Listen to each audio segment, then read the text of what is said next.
Olá pessoal, eu sou o Mariano, sou técnico em eletrônica na empresa Romatec e hoje eu gostaria de falar com vocês sobre alguns detalhes das fontes laser, tá? Eu tenho aqui dois modelos, modelo de uma fonte 100 watts, né? Essa aqui é uma outra de 80. Elas têm algumas particularidades com relação às conexões, né? Mas é um detalhe bastante simples, é bem tranquilo da gente poder identificar. E depois a gente vai fazer um outro teste também com relação a teste de corrente, certo? A gente pode observar aqui que as duas fontes possuem uma conexão semelhante, né? O mesmo tipo de conector, né? As duas fontes possuem uma conexão bastante semelhante, um conector BLZ, são 6 vias, né? Esta aqui possui uma identificação do que é cada um dos terminais. Essa outra também, né? Só que a identificação dela é um pouco mais sutil, né? Ela fica descrita aqui em cima. E então a diferença entre as duas, basicamente, é somente o terminal de 5 volts. Tá? A gente vai deixar na descrição ali um desenho que mostra no detalhe essas ligações deste modelo com relação a este. Tá? Fisicamente elas podem ser iguais ou até mesmo diferentes, e às vezes aqui, né, em duas fontes diferentes, a ligação sejam iguais, tá? Ou duas fontes diferentes, né, ou melhor dizendo, duas fontes iguais com ligações diferentes também. Tá? Isso depende muito do modelo, fabricação, tem uma variedade muito grande, né, no mercado. Bom, o que seriam então essas identificações, né, em relação à funcionalidade dela? Aqui nós temos um terminal de 5 volts, ok? Aqui é uma entrada de sinal analógico, tá? Que vai variar entre 0 e 5 volts, ok? O G representa o GND, ou seja, a carcaça, né? O GND seria o 0 volt em relação ao 5, ok? O WP é o terminal referente à proteção, né, da água, ou seja, se o chiller está operando ou não, certo? Aqui o TL é a entrada de sinal em nível baixo e o THA entrada de sinal em nível alto, ok? Os dois possuem a mesma função, só que para ativar a fonte no TL precisa um sinal de 0, né, aplicado a esse terminal, ou neste TH, em relação ao G aqui, o GND, eu preciso ter um sinal de 5 volts para poder ativar a fonte, certo? Nesta outra aqui também é diferente. O que muda, né, neste modelo é que este terminal de 5 volts ele está no outro lado, ou seja, é como se tivéssemos colocado este ponto, esse terminal aqui na ponta e trazido todos os outros mais para cá, para essa mais à direita, ok? Então, com relação à ligação, né, nós podemos entender o seguinte: muitas vezes a gente recebe fontes que vêm com o terminal, né, com o conectorzinho, e a gente percebe que entre o GND, ou seja, o 0 e o WP, né, que seria a proteção da água, vem um jumper. Isso é uma coisa que tem que ter bastante cuidado, porque essa é uma das proteções que a fonte tem, né, para evitar de danificar o tubo ou até mesmo a própria fonte por uma questão, né, por uma falha no chiller, principalmente o tubo, né, ele vai superaquecer, acabar trincando. Então é importante que essa proteção não seja feita um jumper, ou seja, que seja utilizado através do próprio funcionamento dispositivo lá de proteção que tem no chiller, né, que no momento que ele estiver operacional, se ele estiver ligado direitinho e se tiver água o suficiente para ele poder fazer a circulação e resfriamento do tubo, ele vai manter ativado aqui, né, habilitando a fonte para operação normal, certo? Outro ponto interessante, muitas vezes, é ligado somente o GND e a entrada aqui, o sinal analógico, né? Isso ocorre naqueles casos onde a placa de controle, né, a controladora, ela vai fazer o acionamento da fonte por modulação por largura de pulso, ou seja, vai entrar com o sinal PWM para determinar a potência, né, ou seja, a intensidade de corrente que vai operar a fonte, ok? Algumas máquinas mais antigas, elas possuíam uma chave para operação manual ou automática, ok? E nessa operação manual também tem um potenciômetro que a gente faria o ajuste desta potência, ou seja, manualmente, ok? Então, onde entra o sinal de 5 volts, né, aplicado à entrada, sendo graduado através de um potenciômetro, ou seja, se eu aplicar nessa entrada 5 volts, eu vou ter o máximo, a potência máxima da fonte. Se eu tiver 2,5, eu vou estar com 50% de capacidade da fonte, né? E isso é uma proporção linear, né? Ou seja, à medida que eu aumento a tensão aqui, eu vou aumentar a potência da fonte, certo?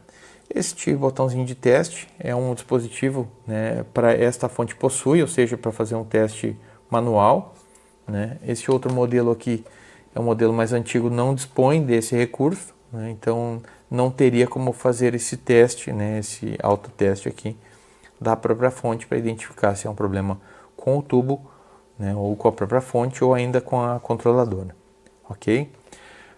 Outra particularidade dessas fontes é a questão do ajuste de corrente, né? Muita gente nos procura para identificar como aumentar ou como diminuir a corrente de operação da fonte, ou seja, no momento que quando faz a troca de um tubo laser, né, é importante que essa corrente seja ajustada. Então, estes dois modelos possuem, aqui do ladinho, nessa lateral, tem um pequeno orifício. Se a gente observar com detalhe, né, um pouco de iluminação, a gente vai perceber que aqui na parte interna há um trimpote onde é feito o ajuste, ou seja, eu consigo variar essa corrente, né, fazendo um ajuste neste ponto, tá? Este modelo possui, alguns têm o orifício, mas não tem o componente interno para fazer o ajuste, né? Essa outra aqui também possui, né, o mesmo ajuste, né? Mas não é uma regra. Alguns modelos não possuem, né? Elas já vêm com a corrente pré-determinada, né? Outra coisa importante é a gente sempre ter a identificação de qual é a corrente da fonte, né? Essa aqui é uma fonte que ela já foi retirada, a etiqueta, né, caiu fora aqui, ela descolou. A etiqueta já não possui mais a identificação, mas essa aqui é uma fonte de 100 watts, tá? E a corrente máxima de operação das fontes varia de acordo com os fabricantes, ok? Nós temos alguns modelos que a corrente para 100 watts é de 28 mA, alguns modelos 29, uma pequena variação, tá? Não é tão expressiva, mas em termos de adequação ao tubo, é importante, mesmo que seja apenas 1 mA a diferença, é importante a gente manter sempre no limite do tubo para que não ocorra, né, um desgaste prematuro do tubo laser, ok? Agora nós vamos fazer um teste, eu vou ligar as fontes, né, eu vou ligar este modelo aqui, para a gente poder verificar a questão da corrente. Como a gente faz essa medição da corrente, né? Neste caso, supomos que eu teria uma máquina que não tem o miliamperímetro. Como a gente pode fazer essa identificação usando um multímetro, né? Ou seja, um multímetro analógico, um multímetro digital. Eu vou fazer o teste com as duas. ou melhor, com os dois multímetros, para poder demonstrar de forma bem tranquila e facilitar o entendimento, né? Porque é um procedimento simples, mas requer cuidado, porque agora a gente vai trabalhar com níveis de tensão elevada, ok? Bem, pessoal, então nós temos aqui já o tubo está instalado, né? A fonte está ligada. Aqui é o terminal, seria a ligação, né, entre o negativo da fonte e o negativo do tubo, tá? O miliamperímetro sempre deve ser conectado no terminal negativo, tá? Jamais no terminal positivo, ok? Então aqui nós vamos utilizar, nesse primeiro momento, este multímetro digital. Vou selecionar aqui então a opção, né, para miliamperes, microampere, miliamperes, ok? Aí já temos preparado aqui também 2 terminais, né? A gente vai posicionar então comum e a opção miliamperes, certo?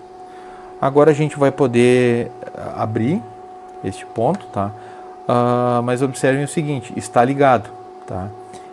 Para fazer essa ligação é importante que seja com o equipamento desligado. Eu vou desligar a fonte aqui. Ok, desligou. Vou poder abrir, ok? Então vou fazer a ligação.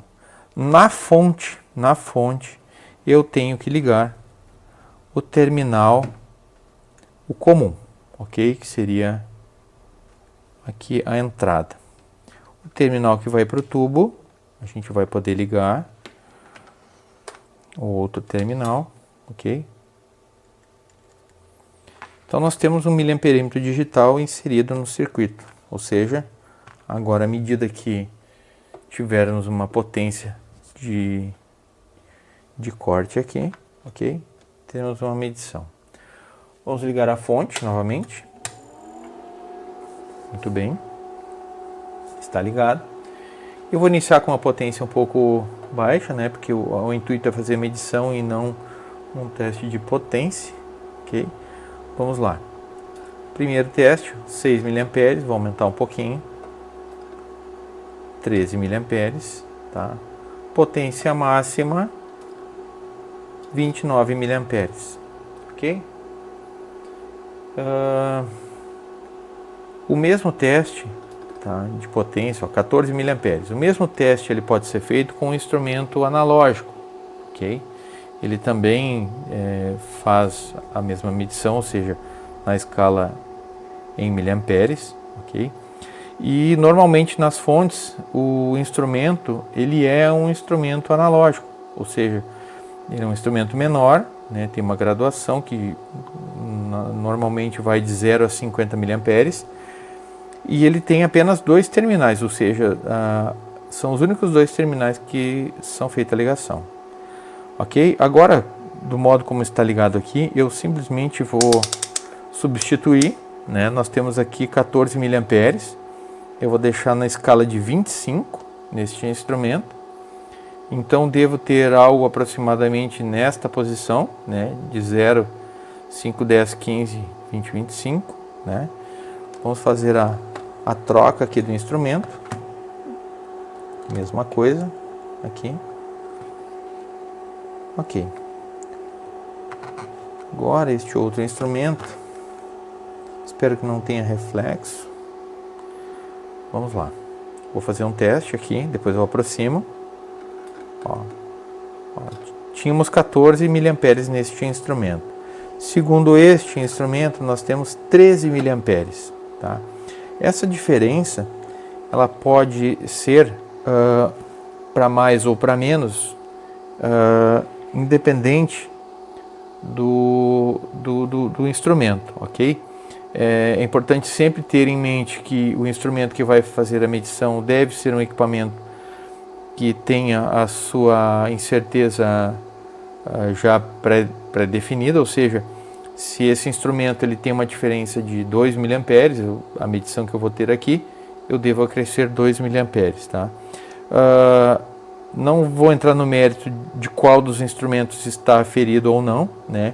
mas é importante vocês observarem que essa informação, ela em alguns momentos ela pode não ser precisa, ou seja, se tivermos uma diferença de 1 mA entre uma fonte e outra, né, no momento da substituição do tubo, pode ser uma informação que cause alguma dúvida, ok?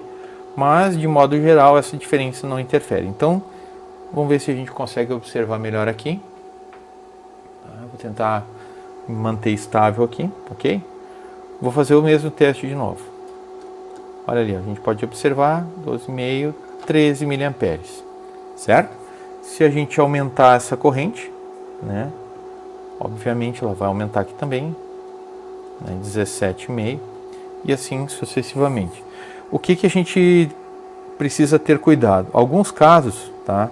Alguns casos, as fontes, a gente tem definido a potência máxima, né, ajustada na máquina lá, na configuração do programa, está em potência 100%, seja no autoteste ou ainda fazendo uma simulação de corte, essa corrente, ela muitas vezes não passa de algo em torno de 5, 3 mA.